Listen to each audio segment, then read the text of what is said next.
Y la palabra dice: he aquí os digo un misterio, no todos dormiremos, pero todos seremos transformados en un momento, en un abrir y cerrar de ojos, a la final trompeta, porque se tocará la trompeta y los muertos serán resucitados incorruptibles y nosotros seremos transformados. Amén, gloria al Señor. Padre, te damos gracias por tu palabra y te pedimos, Señor, que tú nos hables una vez más.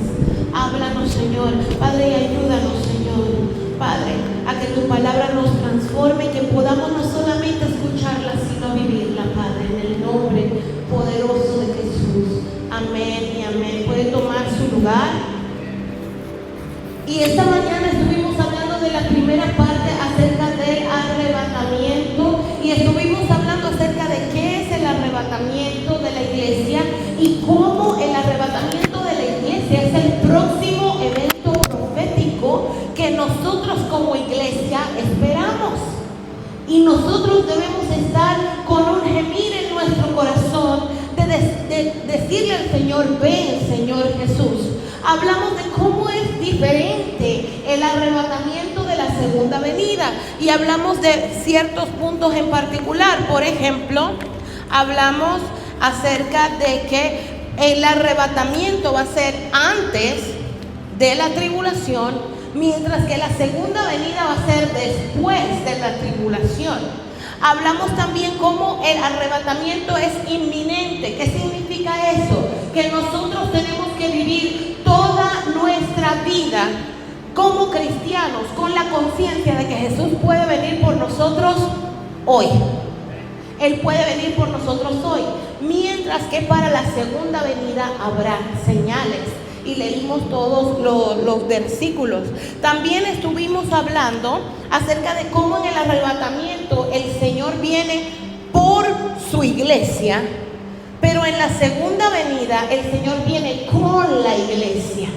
Hay una diferencia. El Señor en el arrebatamiento nosotros nos vamos con Él, pero en la segunda venida, y hablamos que esto va a ser cuando se forme la guerra de Armagedón, el Señor va a volver, Él va a venir con su iglesia y Él va a poner los pies sobre el monte de los olivos y el monte se va a partir y va a ser un valle. Y estuvimos hablando también acerca de la relación de el arrebatamiento con la fiesta de las trompetas y hablamos de reconocer de qué trompeta primeramente es la que se está hablando en la palabra del Señor, y hablamos de la trompeta de la que se habla, la que se va a sonar, es un shofar.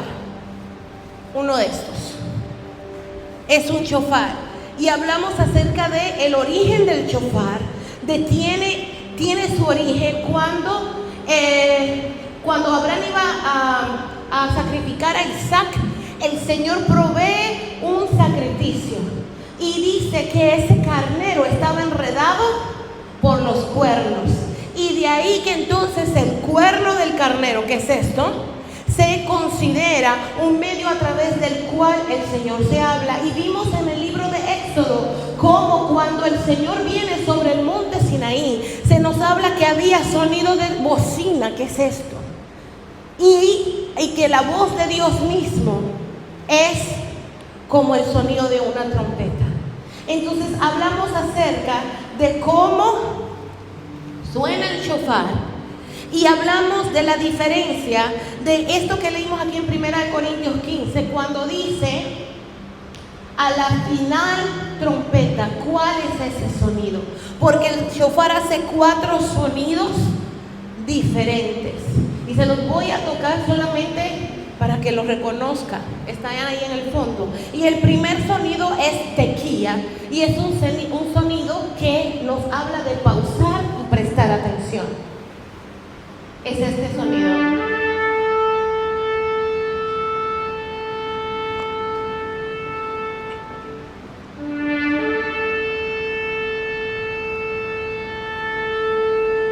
El segundo sonido que hace el shofar es shevarim. Y el shevarim es un sonido que habla de arrepentimiento.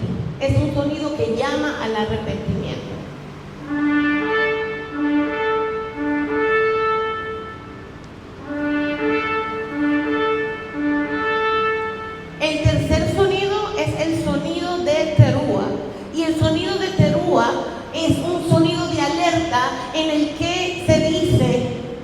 está listo, ponte listo.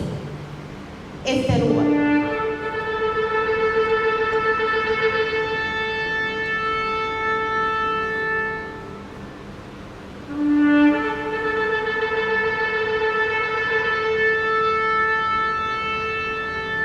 Y durante la fiesta de las trompetas, estos tres sonidos se tocaban en combinación por 33 veces, 99 veces se tocaba el shofar, se tocaba 100 veces, pero 99, de esas 99 eran 33 combinaciones de tequía, shevarim, teruah. Tequía, shevarim, teruah. Y había un sonido final, que es el tequía hagandola.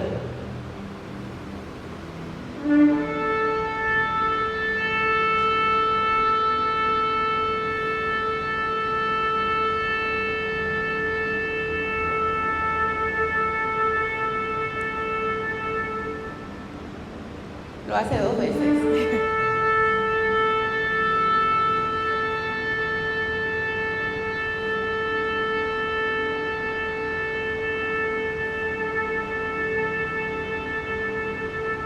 Y para este sonido sí se necesitaban tener pulmones, porque es un sonido alargado y este sonido lo que anunciaba era la llegada del Rey, la llegada de Dios. Entonces, este sonido, este último sonido es lo que se conocía como la final trompeta, porque es la última que se sonaba en la fiesta de las trompetas. Entonces, leemos en 1 Corintios 15, 51 a 52, lo acabamos de leer, que nos dice: en un abrir y cerrar de ojos, a la final trompeta, porque se tocará la trompeta. El sonido del que se está hablando es del tequía hagandola.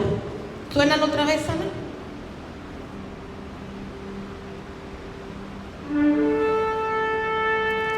Es este sonido. Se lo toco para que usted lo reconozca. Ese es el sonido que vamos a escuchar cuando vaya a suceder el arrebatamiento.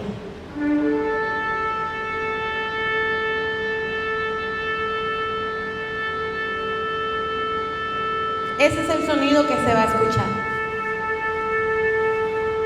Y eso fue lo que hablamos básicamente en un resumen en la mañana. Y hoy vamos a estar hablando, ahora vamos a estar hablando primero qué sucederá en el arrebatamiento. Nosotros vemos que el arrebatamiento va a ser precedido por el sonido de trompeta. Pero una de las cosas que nosotros tenemos que entender, y es la importancia de nosotros vivir una vida que está de acuerdo al Señor, es que el arrebatamiento, yo le voy a explicar cómo suceden las cosas, y nosotros quizás podemos hacernos en la imagen de que esto va a tomar mucho tiempo, pero el versículo que acabamos de leer nos dice la palabra que esto va a suceder en un abrir y cerrar de ojos. Y yo le pedí en la mañana, a ver, pestañe. ¿Cuánto tiempo le tocó pestañear? Unos segundos, ¿verdad? Entonces ese es el tiempo que va a tomar el arrebatamiento. Va a ser en un abrir y cerrar de ojos. Y como Dios todo lo hace en orden, va a haber un orden en el que se va a dar el arrebatamiento. Vamos a hablar de esto en un momento. Pero yo quiero que usted entienda que en un abrir y cerrar de ojos, todas las personas que hemos creído en el Señor, que estamos bien delante del Señor, vamos a desaparecer. Estamos hablando de millones de personas que vamos a desaparecer. Entonces yo quiero que usted se imagine el caos que va a haber aquí en la tierra, porque vamos a desaparecer. Y eso es necesario, porque de ese caos va a surgir un personaje que va a traer una paz que el mundo va a andar buscando, y ese personaje va a ser el anticristo. Entonces es necesario que la iglesia sea arrebatada para que pueda surgir el anticristo. Más adelante voy a hablar un poquito más de ello. Entonces, en el arrebatamiento, como yo le dije, hay un orden. Hay un orden. Y vamos a ir a 1 Tesalonicenses 4, y vamos a leer desde el 14 al 17. Primera de Tesalonicenses 4, del 14 al 17. Y la palabra del Señor dice: porque si creemos que Jesús murió y resucitó, así también traerá Dios con Jesús a los que durmieron en él. Por lo cual os decimos esto en palabra del Señor, que nosotros que vivimos, que habemos quedado hasta la venida del Señor, no precederemos a los que durmieron, porque el Señor mismo, con voz de mando, con voz de arcángel y con trompeta de Dios, descenderá del cielo, y los muertos en Cristo resucitarán primero. Luego nosotros, los que vivimos, los que hayamos quedado, seremos arrebatados juntamente con ellos en las nubes, para recibir al Señor en el aire, y así estaremos siempre con el Señor. Amén. Entonces fíjese el orden. Primero, nos dice la palabra que el Señor mismo, con voz de arcángel, con trompeta de Dios, Él va a sonar la trompeta. Entonces dice que Jesús descenderá del cielo, pero fíjese que si vemos en el versículo 14, no va a descender solo. Dice el versículo 14: así también traerá Dios con Jesús a los que durmieron en él. Entonces, le hago claro esto porque hay una teoría y muchas veces se ha enseñado que cuando la gente muere en Cristo, se queda en la tumba y se queda ahí esperando la segunda venida. Esto es contrario a lo que enseña la palabra. Si nosotros leemos más arriba ahí mismo en 1 Tesalonicenses 4, se lo voy a dejar de tarea, Pablo está hablando acerca de que estar ausente del cuerpo es estar presente con Dios. Entonces, eso de que el alma de las personas van a estar en la tumba descansando hasta la venida del Señor, no es algo que está en la Biblia. Más bien lo que nos enseña la Biblia es que cuando la persona muere va a estar en la presencia del Señor. Entonces, ¿qué sucede en el momento del arrebatamiento? Nos dice la palabra que en el momento del arrebatamiento Jesús viene con esas personas que no tienen cuerpo, porque su cuerpo todavía está allá. Y lo que va a suceder es que lo primero que va a suceder es que los muertos en Cristo van a resucitar primero. Estas personas que han muerto a través de la historia, ellos van a ahora obtener un cuerpo que es incorruptible. Y a eso se refiere la resurrección. La venida de nuestro Señor era algo tan inminente para la iglesia del primer siglo que Pablo escribe esta explicación, porque la iglesia del primer siglo estaba asustada. Ellos pensaban que como ya muchas de sus familiares habían muerto, aunque habían muerto en el Señor, que entonces ya ellos se iban a perder la segunda venida y ya ellos no iban a tener parte de lo que era el arrebatamiento de la iglesia. Y Pablo les explica diciendo: no, eso no es así. Ellos van a resucitar primero. Ellos son los primeros con los que Jesús va a tratar. Entonces, primero viene Jesús con los que durmieron en Cristo. Luego, esas personas van a tener sus cuerpos nuevos, es lo que llamamos la resurrección. Y la gente que esté viva, porque en el momento en que Jesús venga, hay gente que va a estar viva. Esas personas van a ser transformadas a un cuerpo incorruptible. Porque entienda usted que si usted lee 1 Corintios 15, todo el capítulo, hay algo bien claro que dice el Espíritu Santo a través del apóstol Pablo. No, carne y sangre no va a entrar al reino de los cielos. Entonces, este cuerpo no puede entrar al reino de los cielos. Tiene que ser transformado a un cuerpo incorruptible. Y de hecho en 1 Corintios 15 Pablo nos habla acerca de los diferentes tipos de cuerpos. Hay cuerpos terrenales, hay cuerpos celestiales. Amén. Entonces ese va a ser el orden. Jesús viene con los que durmieron en él, ellos son resucitados.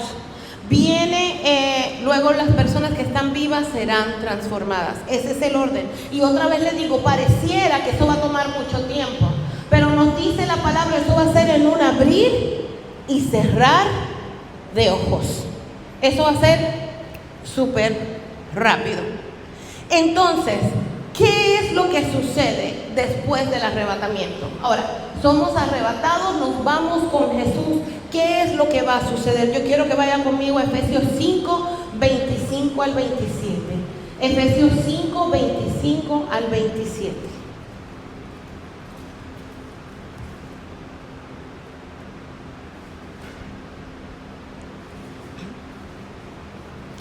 Y la palabra del Señor nos dice, y no me equivoqué de versículo, vamos a un punto, dice: maridos, amad a vuestras mujeres, así como Cristo amó a la iglesia y se entregó a sí mismo por ella para santificarla, habiéndola purificado en el lavamiento del agua por la palabra, a fin de presentársela a sí mismo una iglesia gloriosa, que no tuviese mancha, ni arruga, ni cosa semejante, sino que fuese santa y sin mancha.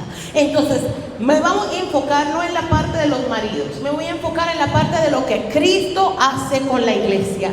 Dice que Cristo, a través del Espíritu Santo, nos santifica, nos purifica, porque en el momento del rapto, Él mismo se va a presentar. Nosotros nos vamos a presentar delante de Él. Por eso dice la palabra que para fin de presentársela a sí mismo, una iglesia gloriosa. Entonces, luego del arrebatamiento viene un suceso que se llama el tribunal de Cristo. El tribunal de Cristo. Entonces, el tribunal de Cristo es diferente al juicio del gran trono blanco, que es después de Apocalipsis. El juicio del gran trono blanco es para los que no aceptaron al Señor. El tribunal de Cristo es para aquellos que vamos a ser arrebatados con Él. Y en el tribunal de Cristo vamos a dar cuenta, vamos a leer 2 Corintios 5, 10.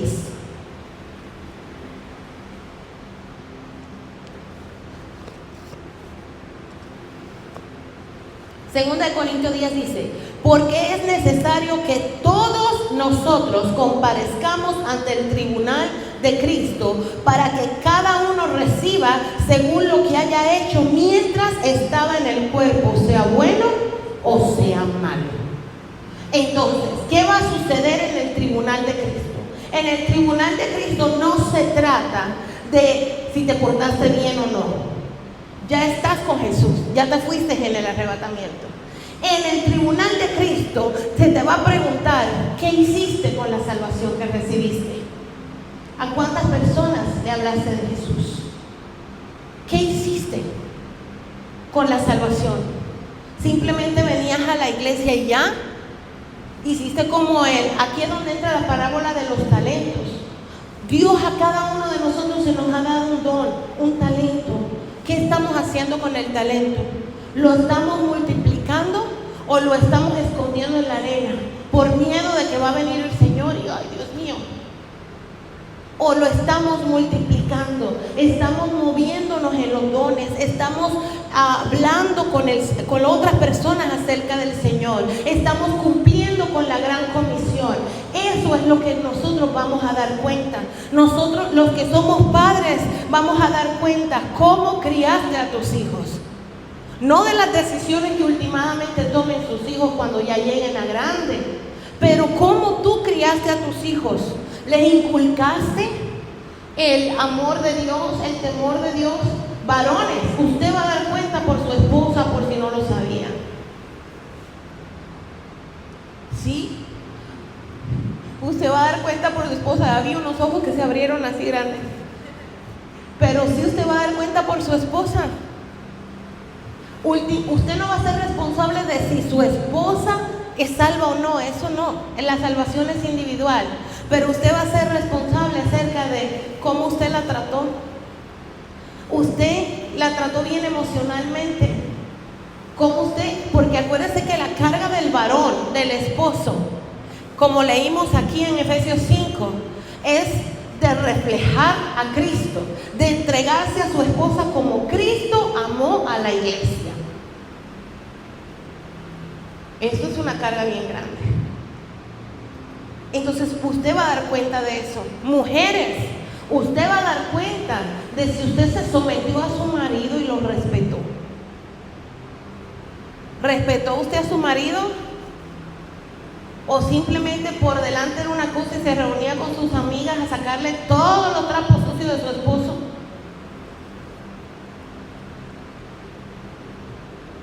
¿Cómo nos comportamos nosotros? Vamos a dar cuenta de eso. Nosotros como pastores vamos a dar cuenta si nosotros inculcamos la buena doctrina o si nosotros hicimos que usted se desviara. Eso también nosotros tenemos que dar cuentas. Nosotros somos responsables de que usted esté preparado para el día del arrebatamiento. Entonces de todo eso nosotros vamos a dar cuenta. Y toda obra que nosotros hayamos hecho, usted quizá dice, sí, yo evangelicé y yo fui para allá afuera y yo usé mis dones. Ahora la prueba de fuego, 1 Corintios 3, 12 al 14. La palabra nos dice: y si sobre este fundamento alguno edificare oro, plata, piedras preciosas, madera, heno, hojarasca, la obra de cada uno se hará manifiesta, porque el día la declarará, pues por el fuego será revelada, y la obra de cada uno, sea cual sea, el fuego la probará. Si permaneciere la obra de alguno que sobreedificó, recibirá recompensa. Si la obra de alguno se quemare, él sufrirá pérdida, si bien él mismo será salvo, aunque como por el fuego. Fíjese que no lo van a echar del cielo, pero se va a hacer manifiesto por qué usted hizo lo que hizo. Entonces, por eso, el miércoles tuvimos una reunión aquí con las personas que están en la alabanza y todo. Y una de las cosas que nos preguntó el pastor fue: ¿por qué haces lo que haces?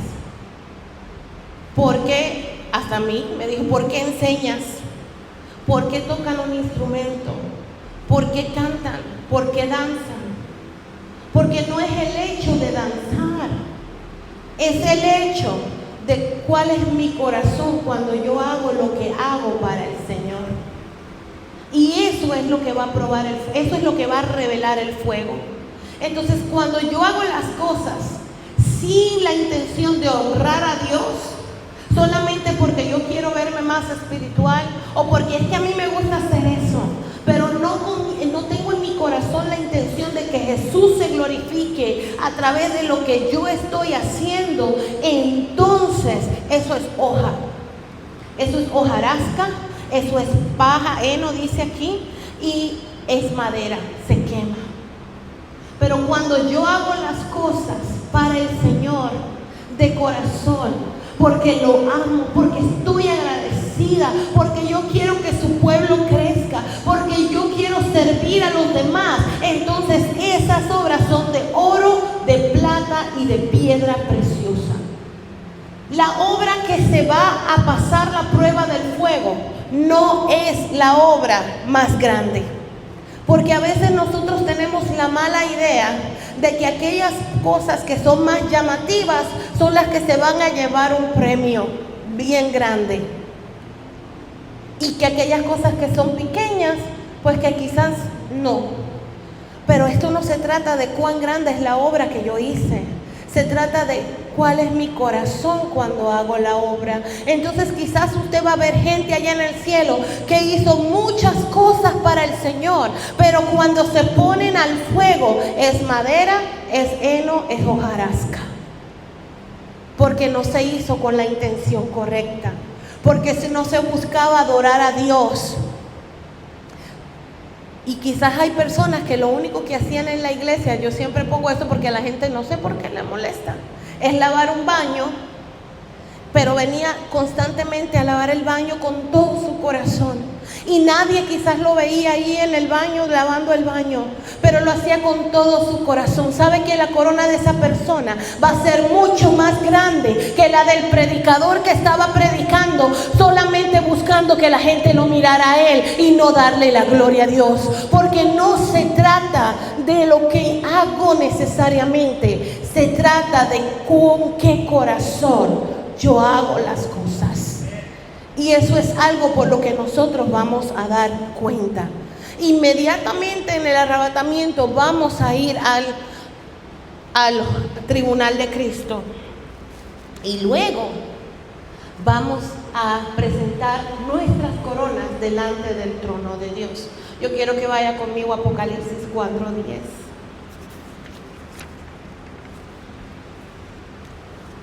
Apocalipsis 4:10. Dice la palabra: y los 24 ancianos se postran delante del que está sentado en el trono y adoran al que vive por los siglos de los siglos. Y echan sus coronas delante del trono, diciendo: Señor, digno eres de recibir la gloria y la honra y el poder, porque tú creaste todas las cosas y por tu voluntad existen y fueron creadas. Entonces, estos 24 ancianos, en la simbología del Apocalipsis, representan la iglesia. Y ellos están poniendo sus coronas delante del trono de Dios. Luego de la adoración celestial, como se le llama, y estoy yendo súper rápido, no tengo tiempo de pararme a explicar cada cosita. Vamos a tener las bodas del Cordero. Y yo quiero que vaya a Apocalipsis 19. Vamos a leer del 6 al 8.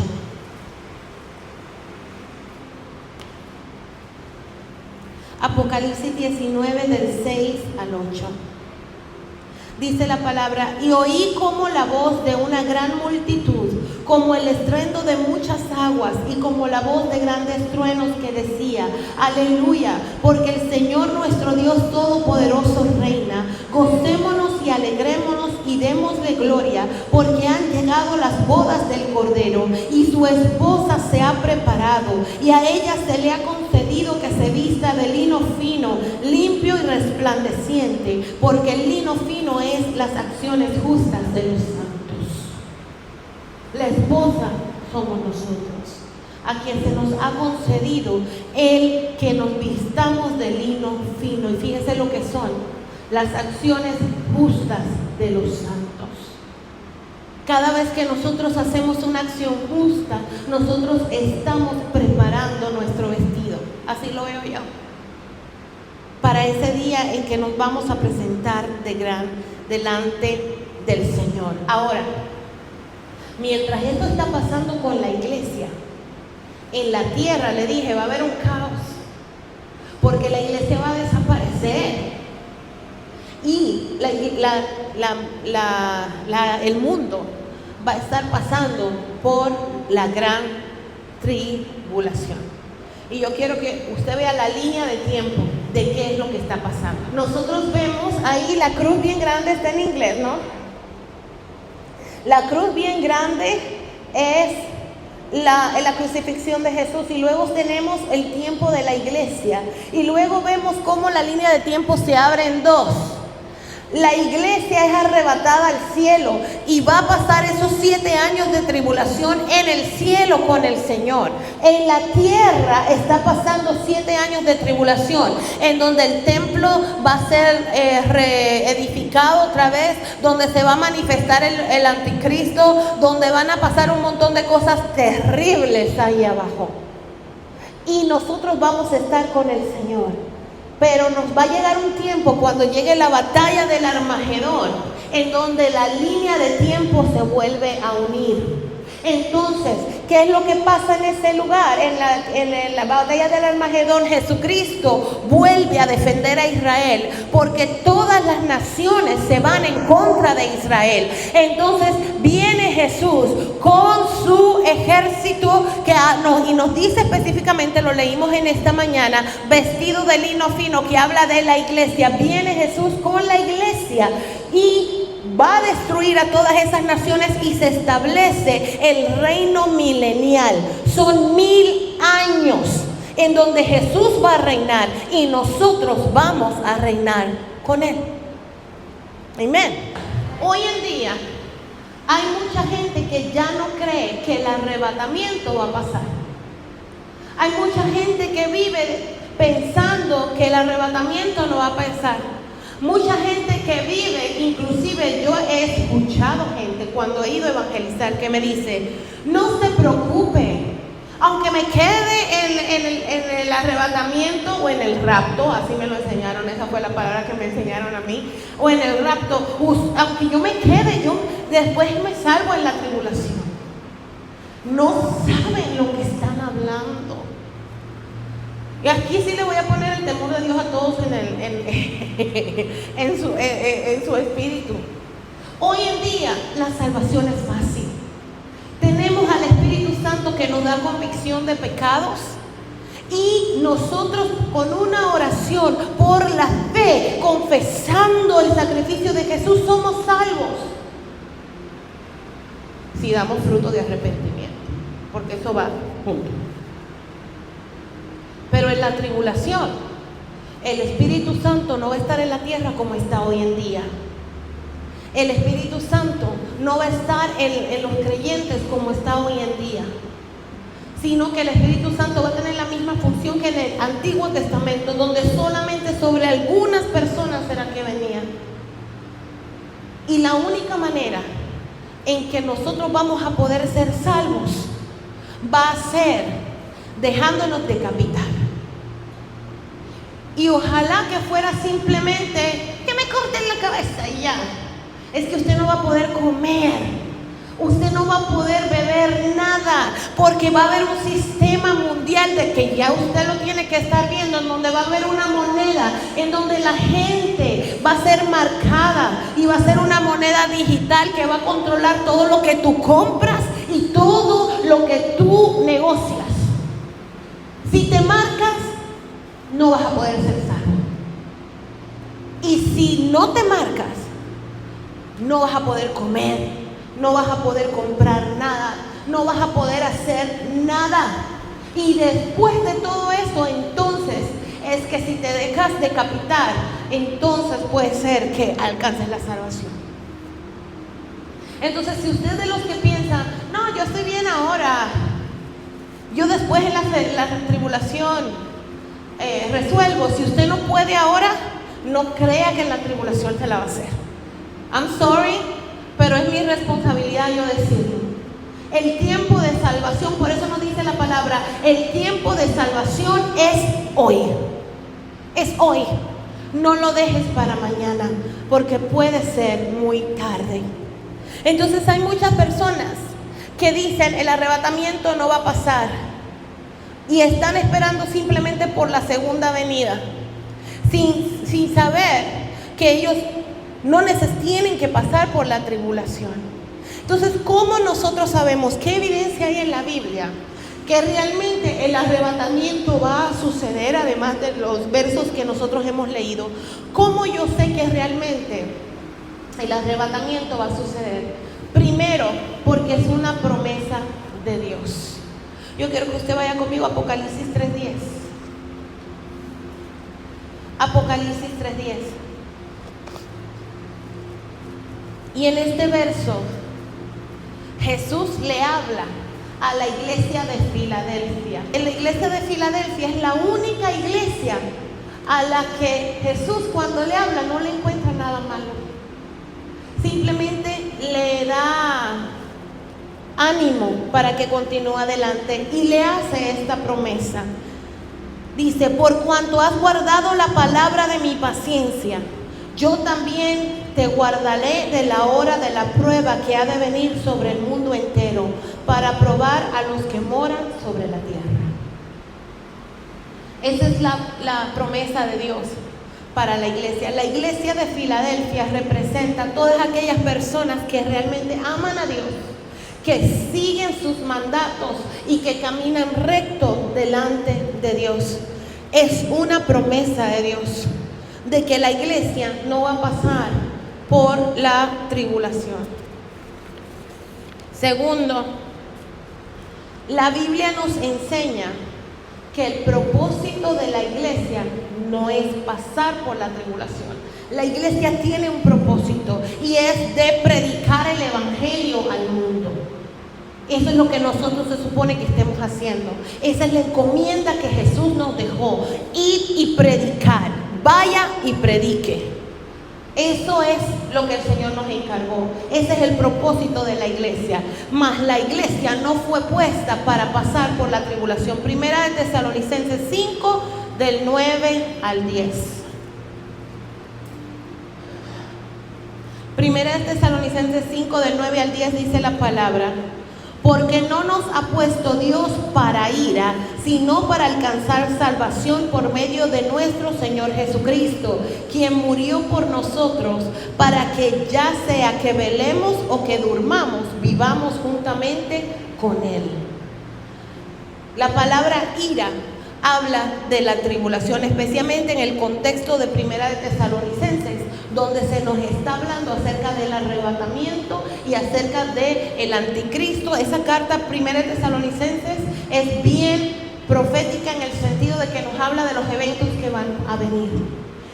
No nos puso Dios para ira, sino para ser salvos, para que estemos juntamente con Él, para que cumplamos la gran comisión. Esa es nuestra labor. Pero entonces muchas veces nosotros nos hemos desviado, por decirlo así, de la comisión, del encargo que Jesús nos hizo, y se nos hace fácil simplemente venir a la iglesia, como dije en la mañana, lo dije también, venir a la iglesia, venir aquí, escuchar la palabra, irme para mi casa y seguir viviendo como a mí me dé la gana. Eso no es ser iglesia.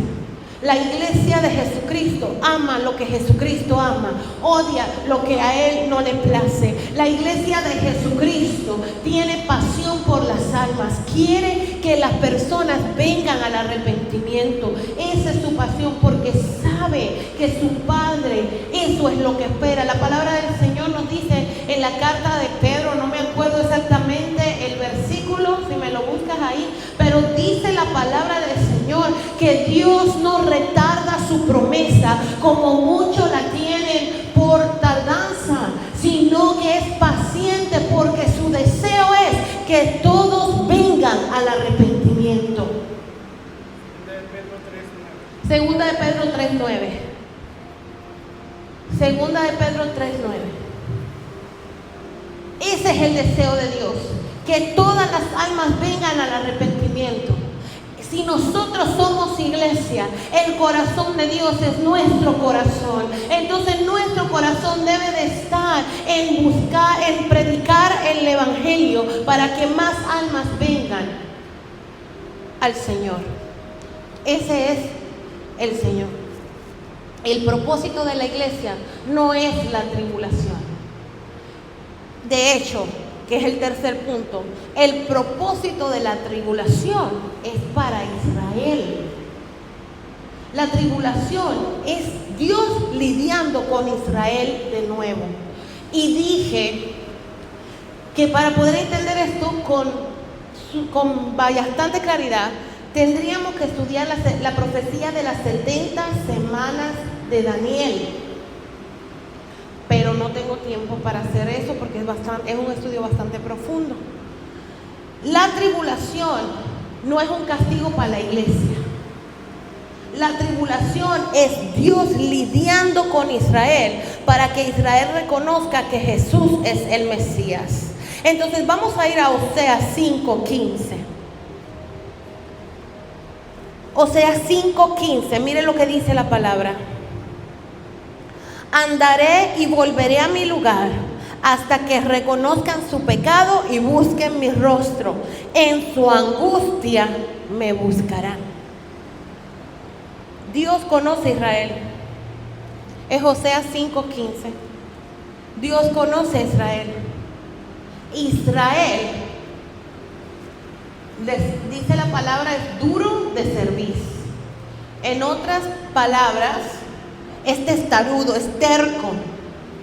La manera en que ellos van a reconocer que Jesús es el Mesías es a través de la tribulación. De hecho, vamos a ir a Jeremías 37, donde se nos lo dice más claro. Jeremías 37.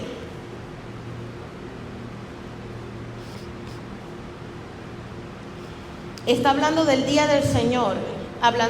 Cuando usted ve el día del Señor, habla acerca de la tribulación en la Escritura. Y dice: oh, cuán grande es aquel día, tanto que no hay otro semejante a él, tiempo de angustia para Jacob, pero de ella será librado. Y es por eso que otro de los nombres, ahí nos dice Jeremías, este tiempo es de angustia para Jacob, para que reconozcan al Señor. Inclusive se nos dice, aún de esto va a ser librado, y nosotros lo vamos a ver. Cuando nosotros estudiamos la escatología, Dios protege a Israel. De hecho, en la segunda venida de Jesús va a ser cuando todas las naciones vengan en contra de Israel, y Jesús va a venir a defender a Israel. Israel hasta el día de hoy es la niña de los ojos de Dios. Usted no hable mal en contra de Israel. Y hay personas que hasta hablan por ahí, dicen que ya Dios no ama a Israel, que ahora ama a la iglesia. Léase Romanos 11, donde se nos dice bien claro que nosotros tenemos que no podemos despreciar a la nación de Israel, porque nosotros fuimos injertados dentro de las promesas que son para ellos. Entonces nosotros como pueblo de Dios tenemos que orar por Israel, no despreciarlo, porque nosotros fuimos injertados. Y de hecho en Romanos 11 inclusive se nos dice: por ellos recibimos la palabra, de ellos vino el Mesías. Entonces nosotros no podemos hablar mal de Israel, no lo podemos hacer. Pero la tribulación es para ellos, para que ellos reconozcan. ¿Sabe qué va a pasar cuando venga la segunda venida? Después que ellos pasen por todo el sufrimiento. Y nosotros, si leemos, si les sigo diciendo no termino, ¿eh? Apocalipsis 12, la mujer de las 12 estrellas en la cabeza, que está parada sobre la luna. Hay una descripción ahí de una mujer que viene embarazada y da a luz un hijo, y viene el dragón y la persigue. Está hablando de Israel, no de la Virgen María, de Israel. La tribulación es para Israel. Cuando ellos vean que pasan por toda esta tribulación y que vean cómo Jesús viene, dice la palabra que viene todavía con la ropa manchada de sangre. Así lo dice. Y dice que tiene una escritura que dice: el verbo de Dios, Rey de reyes y Señor de señores. Y cuando ellos lo vean, que Él pisa con sus pies, en Zacarías 14 creo que es donde está la profecía, Él pisa con sus pies el monte de los olivos, y el monte de los olivos se parte y se hace un valle. Entonces dice que en ese momento, dice que viene con una espada en su boca. En ese momento Israel va a entender que Jesús realmente era el Mesías, y lo va a reconocer. Y fíjese que cuando se establece luego de esto, el reino milenial se establece desde Israel, siendo Jerusalén la capital, desde donde reina nuestro Dios. Amén. Y lo último, ahora sí que le voy a decir, es otra de las cosas por las que sabemos que el arrebatamiento es real, es por el carácter de Dios, por cómo Dios trata con los inocentes. Yo quiero que vaya conmigo a Romanos 5:19. En Romanos 5:19, mire lo que dice la palabra del Señor. Porque así como por la descendencia de un hombre los muchos fueron constituidos pecadores, así también por la descendencia de uno los muchos serán constituidos justos. Y hablábamos nosotros el viernes, este viernes no el anterior, que justificación significa: yo he sido declarado inocente. Yo he sido declarado inocente. Es Romanos 5:19, si no me equivoco. Y cuando yo he sido declarado inocente, el carácter de Dios no es castigar al justo con el impío. Y donde más claro nosotros vemos eso es en la intercesión de Abraham. Vaya conmigo a Génesis 18, del 23 al 24. Génesis 18, del 23 al 24. La palabra del Señor dice: y se acercó a Abraham y dijo: ¿destruirás también al justo con el impío? Quizás haya 50 justos dentro de la ciudad. ¿Destruirás también y no perdonarás al lugar por amor a los 50 justos que están dentro de él? Y la contestación de Jehová luego es no. Y sigue Abraham hablando con el Señor hasta que llegan a 10. Y dice: si hay 10. Y dice el Señor: por 10 yo no voy a destruir la ciudad. Pero no se encontraron 10 justos. Pero entonces, los poquitos justos murieron con los impíos en Sodoma y Gomorra. A ver, usted conoce la historia, a ver.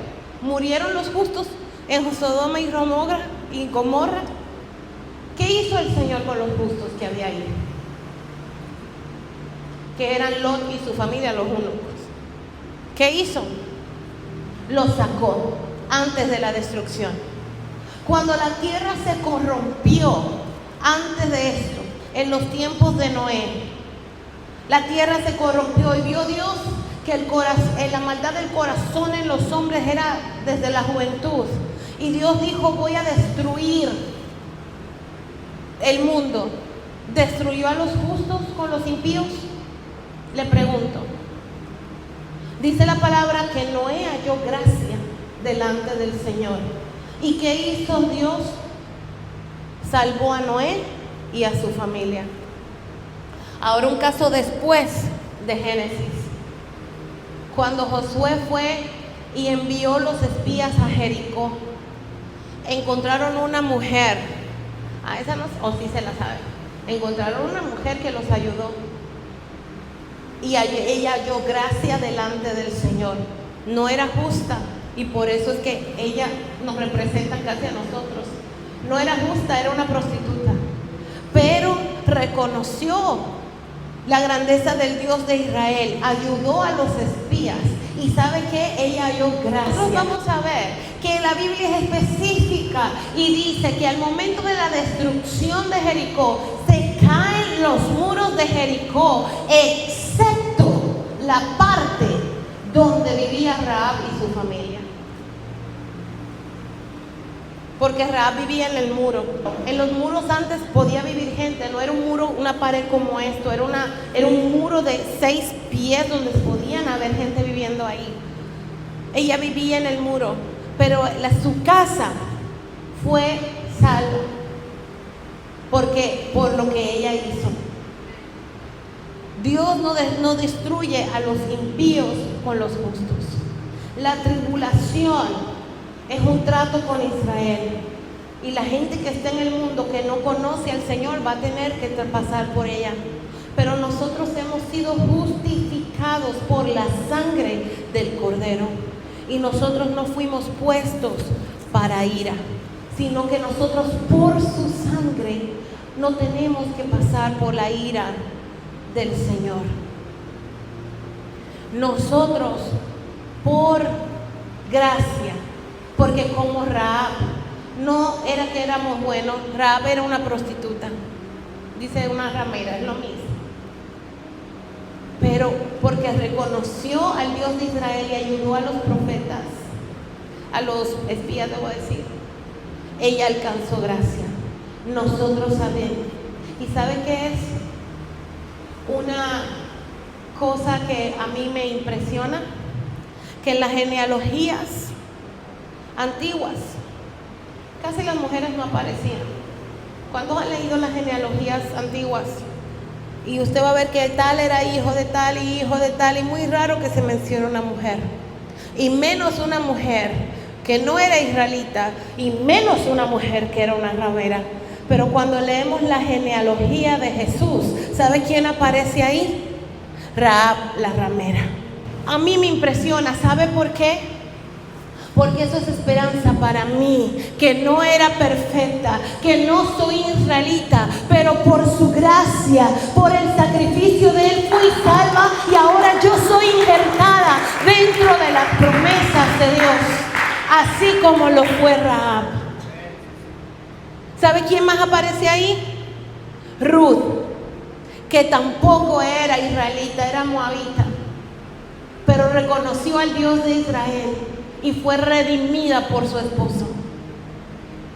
Y ella vino a ser la bisabuela del rey David. Y por eso está en la genealogía de Jesús. Entonces, ¿qué le quiero decir con todo este estudio? ¿Cuál era el propósito?